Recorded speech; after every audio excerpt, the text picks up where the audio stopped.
Chapter 7. Every Other Fridays. The next morning was an every other Friday. On every other Fridays, Mom drove Bat to his school, and Janie walked to her school just like usual, but in the afternoon, Dad would pick them up. First Bat, whose class let out 20 minutes before Janie's, and they would all go home to his apartment for the weekend. Every other Fridays made Bat uncomfortable, like his skin was on too tight. Bat liked it when things followed a pattern, and every other Fridays broke the pattern. This every other Friday was the worst one Bat had ever experienced because it meant that it would be 3 days until he saw the skunk kit again. He had begged Mom to let him take the skunk to Dad's house, but Mom refused. "The baby skunk needs to be with me," she said. "I'll take him to work, and the vet techs can watch him while I'm with patients. Besides, Bat, I don't think your dad is a fan of skunks." Bat even tried pretending to be sick that he could stay home instead of going to school. He told Mom that he had a sore throat and achy ears. Bat hardly ever lied. It made him feel itchy. But even though Mom's patients were animals rather than humans, she was still kind of a doctor. She shined a light into his ears and made him say, "Ah," as she looked down his throat. "You're not sick, Bat," she said. "You just want to stay with the skunk kid." "He needs me," Bat whined. "Bat," Mom warned, "don't let yourself get all worked up, okay?" Sorry, said Bat. "We can help raise the kid this month as a family, as long as you keep on doing all the regular stuff too. School and Dad's and homework and everything. If the skunk kit is too big a distraction, then I can get Lawrence to take him home on the evenings." Lawrence was Bat's favorite vet tech at Mom's clinic. He could juggle 5 juggling clubs, and even though he had enormous hands, big enough to hold all 5 clubs at once, he was gentle. He had the deepest voice Bat had ever heard, deep like space. But no matter how much Bat liked Lawrence, there was no way he was going to let him take the kit home after work. "My throat feels better," he said, "much better." Mom and Janie and Bat all left the house together. Mom locked the door behind them. She kissed Janie and said, "Look both ways. Have a fun weekend." "Okay, Mom," Janie said. "See you on Monday." Bat climbed into the back seat of the car and fastened his seatbelt. He liked to sit in the middle seat because someone had once told him that it is the safest seat in the whole car. That was one of the things he didn't like about Every Other Fridays. His dad's car, a fast little yellow convertible, didn't have a middle seat. It just had 2 side back seats with a hump in between. Mom placed the box with the skunk kit on the front passenger seat. Then she started the car and backed down the driveway. It wasn't a long drive to Bat's school. The distance from their house to his school was exactly 2.3 miles. Bat knew this because he liked his mother to push the button on the dashboard each morning, the one that reset the trip meter. Bat spent the entire 2.3 miles trying to come up with a reason why he shouldn't go to Dad's even though it was in Every Other Friday. A reason that wouldn't make his mom give the kit to Lawrence. But he couldn't think of anything. They arrived at school. "You'll take care of the kit?" Bat asked Mom. "Honey," Mom said, "I'm a veterinarian. Taking care of animals is my job. I promise." Bat nodded. He unbuckled his seatbelt, slid across the back seat, and out of the car. "Wait a minute," Mom called after him through the rolled-down window. "Aren't you forgetting something?" He had his backpack. He had his lunch. He had his earmuffs. "No," he said. Mom smiled. "You forgot to kiss me goodbye." "Oh yeah," said Bat. He walked back over to the car and stuck his head through Mom's window. She wrapped her arms around his neck and pulled him close. Her wavy brown hair tickled his nose. "Goodbye, little Bat," she said. "I'll miss you." Then she kissed his cheek. "Goodbye," Bat answered. He walked up to the school's front door, then turned around. Mom was still there, in her car, watching him. He raised his hand and waved. Mom honked the horn at him, 3 light, happy honks, and then she drove away.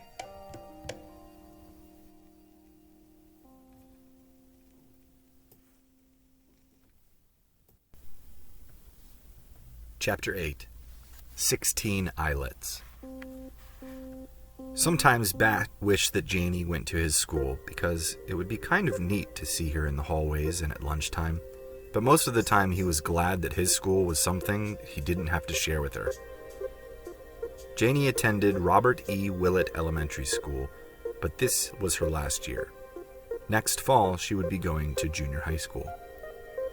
Bat went to a private school. It had smaller classes than the public school, and his parents thought it was a better fit for him, which was fine with Bat. Mr. Grayson was a good teacher who never yelled and who usually let Bat wear his earmuffs if things got too loud. Also, his school, the Saw-Whet School, was named after a type of owl. The main hallway of the Saw-Whet School was a busy place until 8:35 a.m., when classes officially started.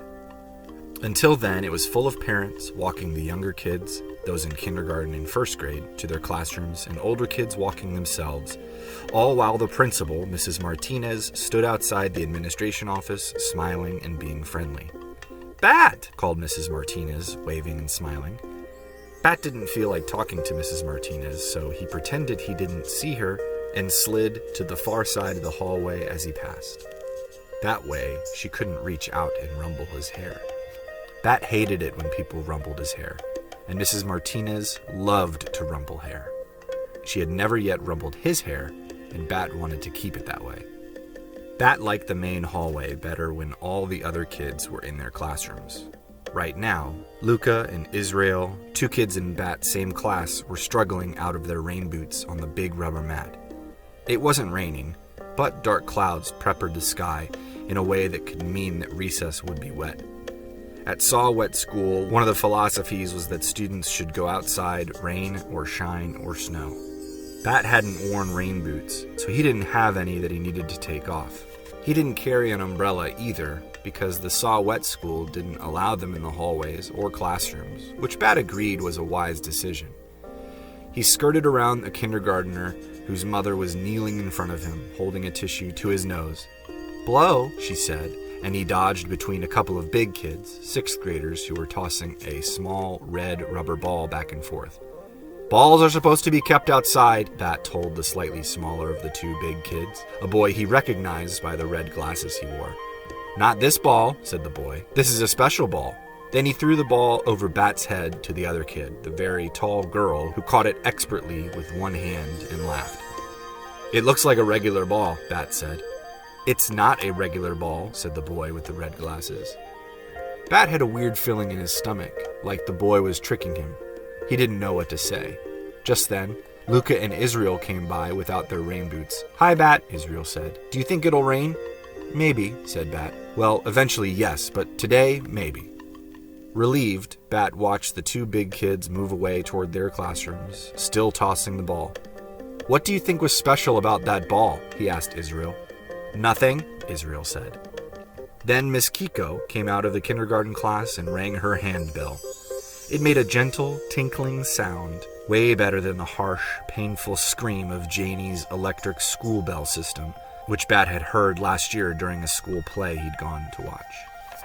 To class, it's time for another day." Miss Kiko had a beautiful voice, which was probably why it was her job to announce the start of school.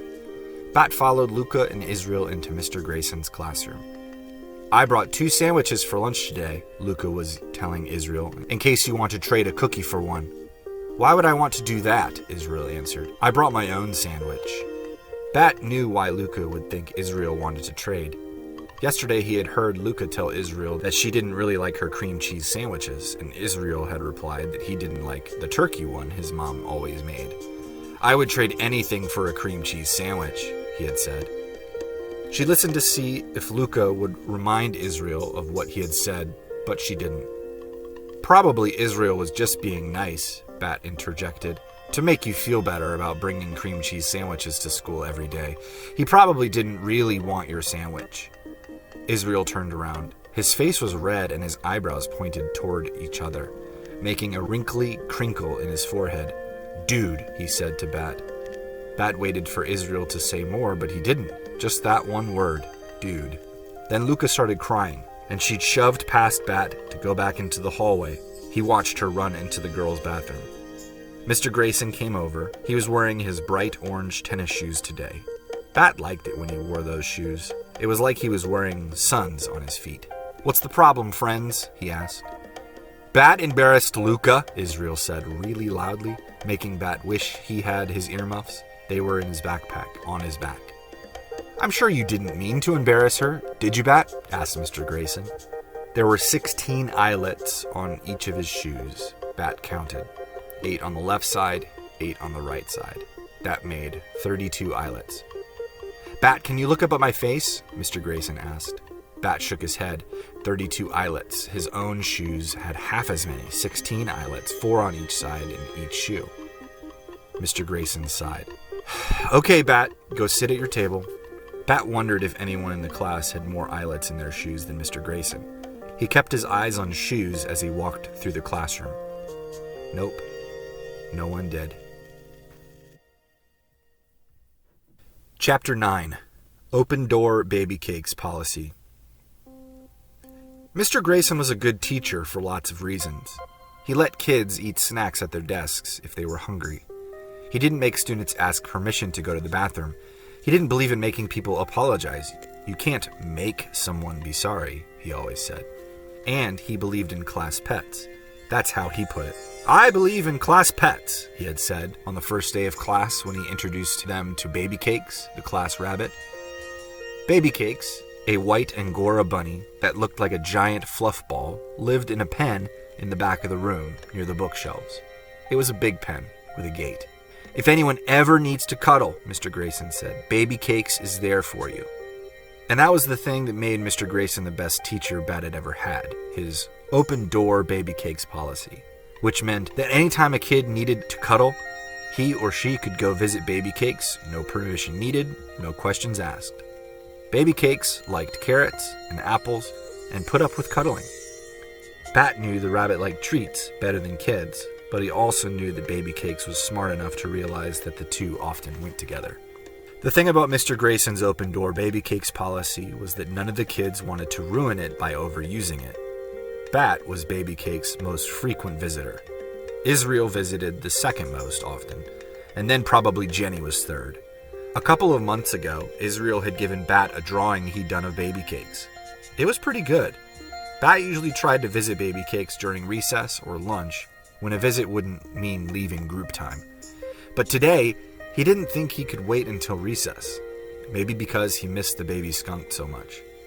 When Mr. Grayson had everyone pull out the money game Payday that they played on Fridays, Bat slipped away from his table and headed to the back of the room. Today, Baby Cakes wasn't sleeping. She was just sitting in her favorite spot, on top of her plastic hutch where she slept. She looked like white cotton candy.